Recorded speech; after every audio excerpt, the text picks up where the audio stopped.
Kerana hari ini kita kedatangan yang berbahagia, saudara Roslan bin Madali, Setiausaha Agung, Parti Impian Sabah. Apa kabar Tuan? Alhamdulillah sihat. Alhamdulillah. Sekali terima kasih saudara mediator kita pada malam ini yang luar biasa hebat bagi saya.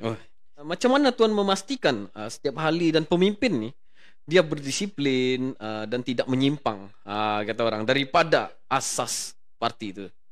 Ya, ini soalan yang menarik ya, sebab di dalam soalan ini memberi peluang kepada saya mewakili parti Impian Sabah untuk sedikit menjelaskan mekanisme pendekatan di mana attitude atau tingkah laku politik itu perlu dibuat secara benar dan betul.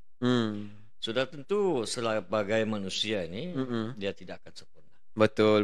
Ada yang nakal, ada nakal sikit, ada yang terlebih hyperaktif. Ya, betul.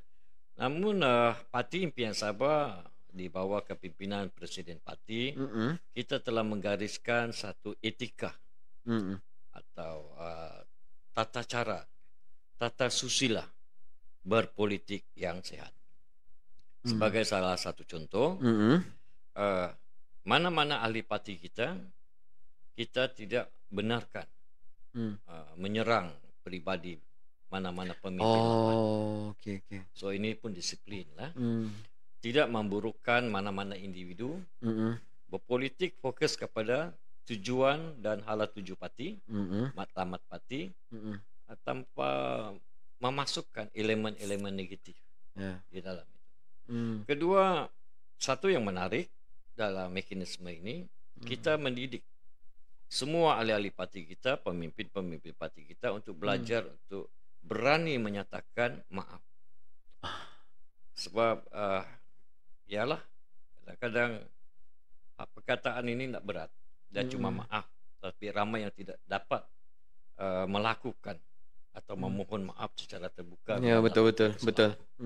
Dan ini satu cara atau satu attitude politik yang kita olah untuk memastikan tahap disiplin ahli-ahli parti kita ini kekal menghormati perlembagaan parti, rukun negara dan menghormati semua pihak. Luar biasa guys. Jadi hal-hal seperti ini sebenarnya harus dicontohi ya. Untuk apa kata orang, sebenarnya bukan sahaja untuk parti, sebenarnya individu juga. Macam mana Tuan menangani konflik dalaman, contoh cabaran dalaman, contohnya perbezaan pandangan atau antara ahli lah begitu. Macam mana? Ya, sedangkan lidah lagi tergigit. Piramli Tuan. Ya, ini kan pula kita sesama manusia. Betul. Sudah tentu ada yang puas hati, ada yang tidak puas hati dan sebagainya. Sebagai seorang Setiausaha Agung, saya kena neutral dalam semua keadaan. Saya tidak boleh berpihak atau bias kepada mana pihak.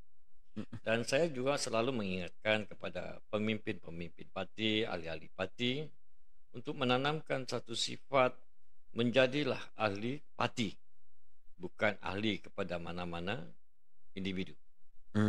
Sebab itu dengan cara menjadi ahli kepada parti, kita fokus kepada perjuangan parti kita. Dan kita tidak akan menjadi orang suruhan kepada mana-mana pemimpin dalam parti yang akhirnya akan boleh mewujudkan kelompok-kelompok kecil yang akan membiak menjadi kanser dalaman dan akhirnya menjurus kepada perpecahan dalaman. Apa cabaran yang terbesar dalam membina sebuah parti baru di Sabah ni, yang penuh dengan, ya kita tahu ada yang lama juga kan, dengan macam mana? Ya, sebenarnya bukan mudah untuk menubuhkan sebuah parti baru. Mudah sekiranya parti itu mendapat backup dari pihak-pihak lain atau ada tangan-tangan gaib. Parti Impian Sabah, saya mau menegaskan jugalah dalam podcast malam ini, merupakan sebuah parti lokal yang lahir dari rahim mahkamah. Kita tidak ditaja, dan sebab itulah saya akan nyatakan ini cabaran yang paling besar bagi kami dalam penubuhan parti baru ini, bila kami diwar-warkan atau dicehebahkan, ditaja oleh seorang pemimpin tertinggi di negeri Sabah.